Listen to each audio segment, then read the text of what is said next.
আজ আমি বলকান সমস্যা নিয়ে আলোচনা করব।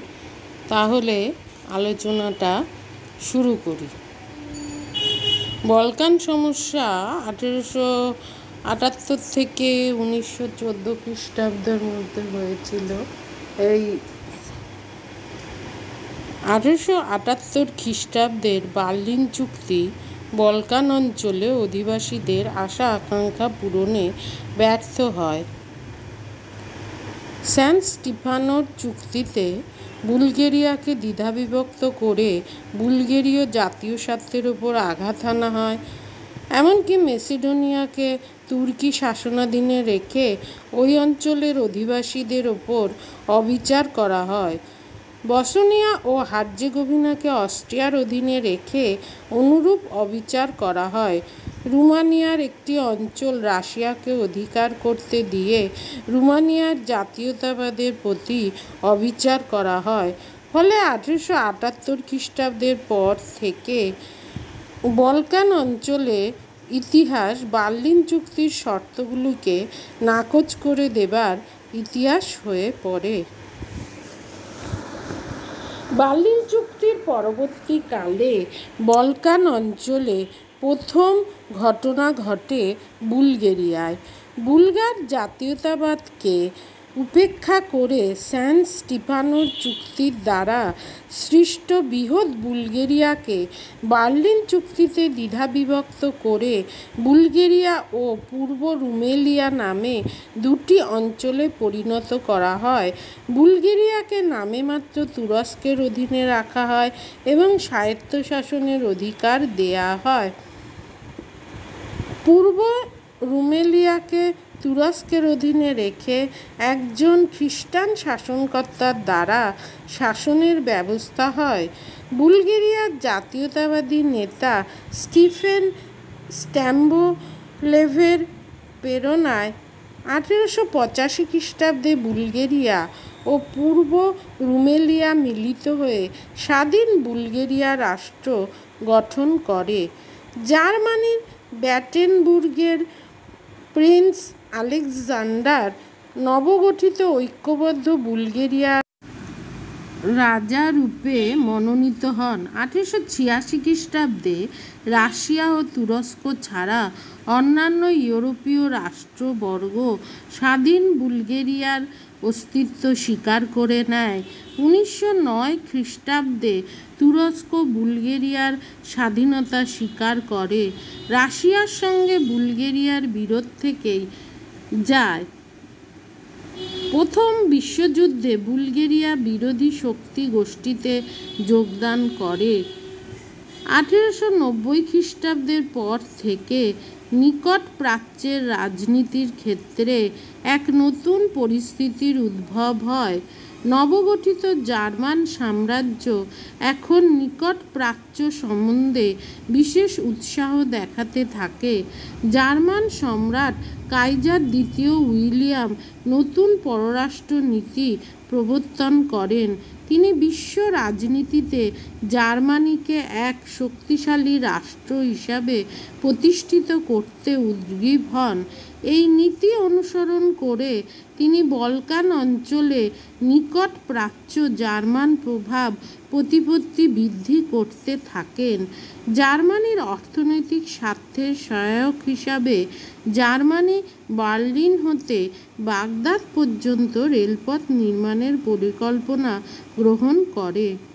জার্মান সম্রাট নিজেকে তুরস্কের সুলতানের অকৃত্রিম বন্ধুরূপে ও ইসলামের রক্ষাকর্তা বলে নিজেকে প্রতিপন্ন করতে থাকেন।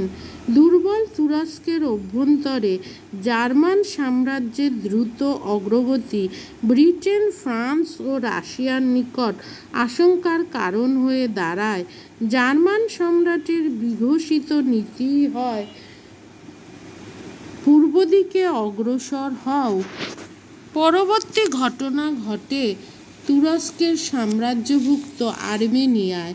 1894 খ্রিস্টাব্দে খ্রিস্ট ধর্মাবলম্বী আর্মেনীয়গণ তুরস্কের শাসনের বিরুদ্ধে বিদ্রোহ করে।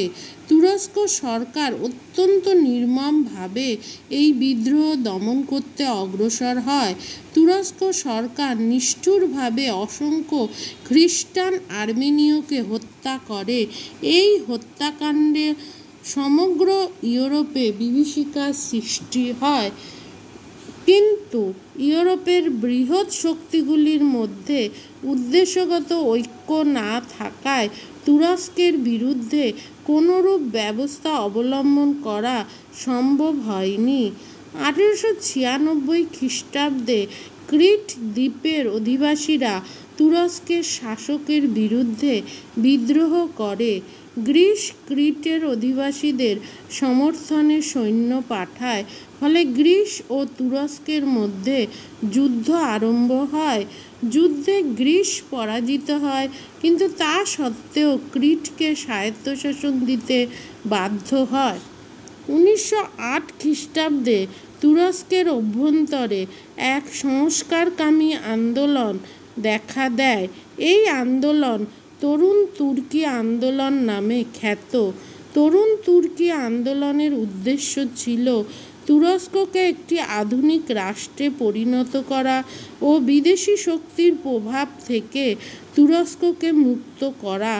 এই আন্দোলনের ফলে তুরস্কের মধ্যে দারুণ বিশৃঙ্খলার সুযোগ নিয়ে অস্ট্রিয়া বার্লিন চুক্তির শর্ত লঙ্ঘন করে বসনিয়া ও হার্জেগোভিনা তার সাম্রাজ্যভুক্ত করে।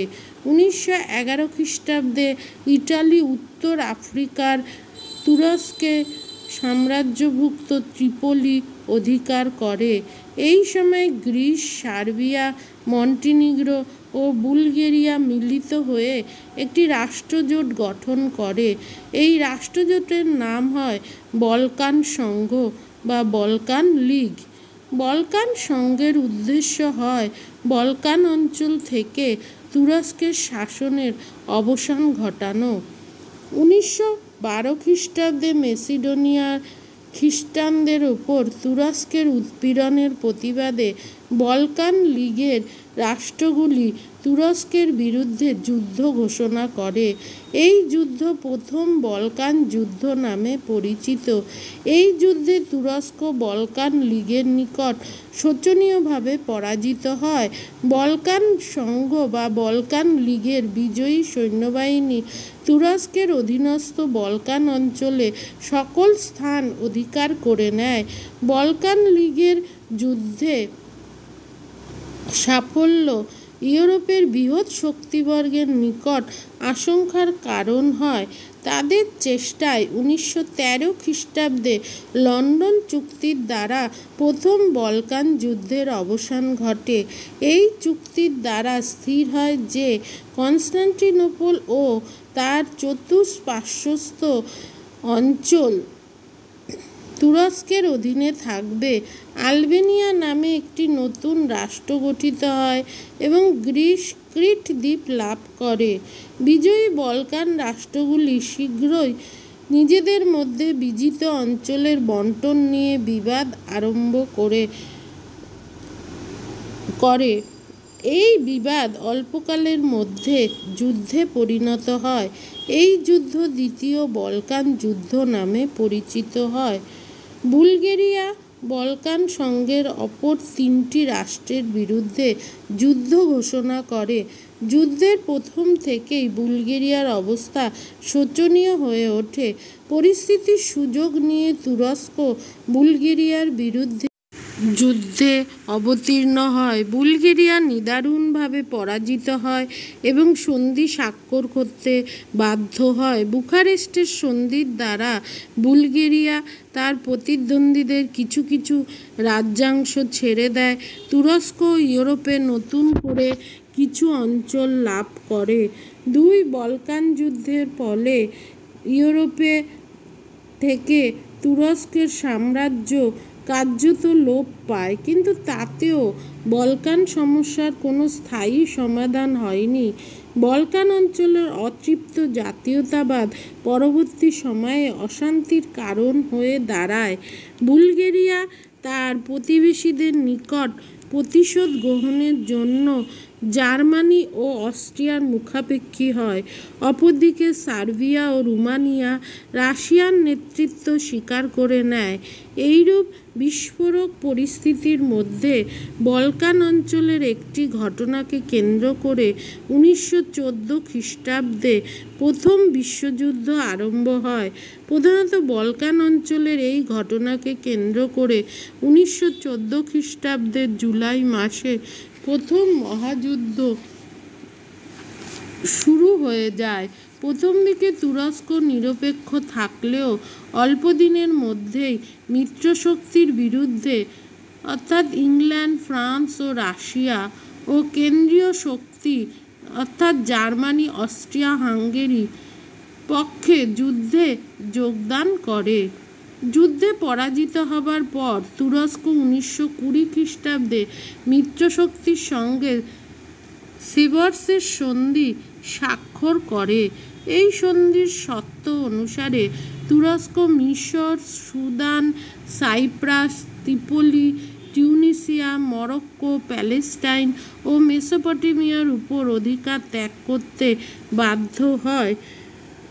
আর্মেনিয়া স্বাধীনতা লাভ করে এবং এই সন্ধি চুক্তির শর্তাবলী খুব কঠোর ছিল বলে মুস্তাফা কামাল আতাতুর্কের গঠিত নতুন সরকার সন্ধির শর্ত মানতে অস্বীকার করেন।